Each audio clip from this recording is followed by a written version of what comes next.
Bu mesela or giron devlet zaman. Ve o metnulofun kiri mesela şahsat milyon, bu 1 milyon ve 100 milyon. Yok. Os böyle şey bu, orası şey çay. Aşkım der tübe 25 kilo ne? Vallahi bile bu saat bunu tutmuş mu ben? Tübe 25 kilo. 25 kilo. Ay vallahi bile. Tübe o hiç olsak mı ben? Ya yani ben yani ya hafif tübe saat her şey tübe. Kuda çapa koduma şesto ya yurdumuz saat üstümüz saat çılgın ben. Şırnak Hüdapar İl Başkanlığı olarak esnaflarımıza gidiyoruz.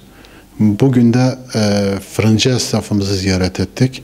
Şırnak'ta faaliyet gösteren yaklaşık 24 tane fırıncı esnafını ziyaret ettik. Dertlerine çözüm olabilmek adına onların sıkıntılarını, sorunlarını dinledik.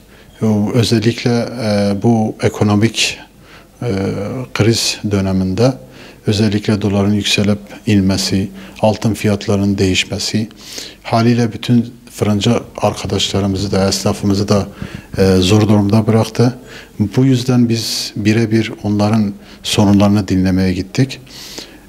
Fırıncılarımız gerçekten sahipsiz kalmış. Şu anda hepimizin ihtiyacını giderme yolunda kıt imkanlarla iş yapmaya çalışıyorlar. Hatta duyduk ki bir tane fırının bu zorluklardan dolayı kapattığını da duyduk. Kendisi işletmeciyken şu anda başka bir fırında işçi olarak çalışmaktadır. Fırıncılar kendi işçilerinin maaşlarını zor çıkarmaktadır. Nihayetinde belki destek olarak on yardımında bir yardım yapıldı. Daha ucuza alınmasına dair bir seferlik bir yardım söz konusu oldu, bir paket oldu. Fakat bu yetmiyor. Yani şimdi ekmek üretimi sadece fırında ondan ibaret değil. Yani bunun kepeğidir, mayasıdır, un ateşi, odunudur. Hatta bir esnafın söylemi, yani biz utanıyoruz. Yani kağıt parçası, sarılan kağıt parçasını bile yani 2 kat, 3 kat fiyat ile artık alıyoruz. Bunlardan dolayı ister istemez fırıncılarımız şu anda zor durumdadır. Yani buna yönelik, bu fiyat artışlarına yönelik ya da desteklemeye yönelik yetkililer bir adım atmalı. Fırıncılarımıza destek çıkılmalıdır. Nihayetinde kalkıp ekmeğe zam getirmek bir çözüm değildir. Bununla da halkımızı mağdur ederiz. Vatandaşı mağdur ederiz.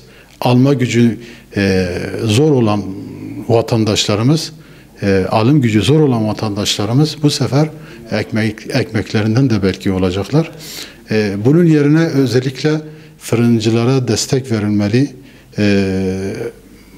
Onların ekmek yapımında, üretiminde yardımcı olacak malzeme veya maddi destekle desteklenmesi gerektiğini düşünüyoruz. Esnaflarımızın sorunlarını dinlemeye devam edeceğiz. Her kulvarda onların sorunlarını dile getirmeye yönelik çalışmalarımız devam edecek. Bu konuda elimizden gelen gayreti inşallah göstereceğiz.